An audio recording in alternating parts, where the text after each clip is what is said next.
அனைவருக்கும் வணக்கம். இந்த பிள்ளையார் தொப்ப தாலியில் 8 விதமான மாங்கல்யங்க எல்லாமே நம்மக்கிட்ட ஸ்டாக் இப்போ அவைலபிளாக இருக்குது. ரீஸ்டாக் ஆகிருக்கு. இல்லாத மாங்கல்யம் எல்லாமே ரீஸ்டாக் ஆகிருக்கு. இந்த பிள்ளையார் தொப்ப மாங்கல்யம் தான் உங்களோடதா அப்படின்னா இதில் இருக்கக்கூடிய மாடல்ஸ் என்னென்னு பாருங்கள். அதில் எது உங்களோடதோ அதில் ஸ்க்ரீன்ஷாட் எடுத்து மார்க் பண்ணி வாட்ஸ்அப்பில் அனுப்பி அவைலபிலிட்டி செக் பண்ணிவிட்டு ரேட் கன்ஃபார்ம் பண்ணிவிட்டு ஓகே அப்படின்னா ஃபோன்பே பண்ணிவிட்டு ஃபோன்பேயோட ஸ்க்ரீன்ஷாட்டும் உங்கள் அட்ரஸும் அனுப்பிச்சிங்கன்னா அன்றைக்கி ஈவினிங்கே கொரியர் போட்டுருவாங்க.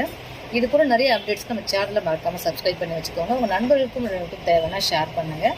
இதில் இருக்கக்கூடிய மாங்கல்யங்கள் என்னென்ன பார்த்தலாம். நம்ம தென்னங்கீற்று மாங்கல்யம், பிள்ளையார் பின்னாடி பிள்ளையார் போட்டிருக்க மாங்கல்யம், அடுத்து பூ போட்டிருக்க மாங்கல்யம், அடுத்து ராமம், அடுத்து தென்னங்கீத்தில் பூ, அடுத்து தென்னங்கீத்தில் ராமம், அடுத்து இது மாங்கல்யத்தோட பேக் சைடு, அதுக்கப்புறம் தென்னங்கீத்தில் பட்டை, நார்மல் பட்டை. ஸோ இது எல்லாமே நம்மக்கிட்ட அவைலபிளாக இருக்குது. வேணுன்றவங்க இம்மீடியட்டாக தொடர்பு கொள்ளுங்கள்.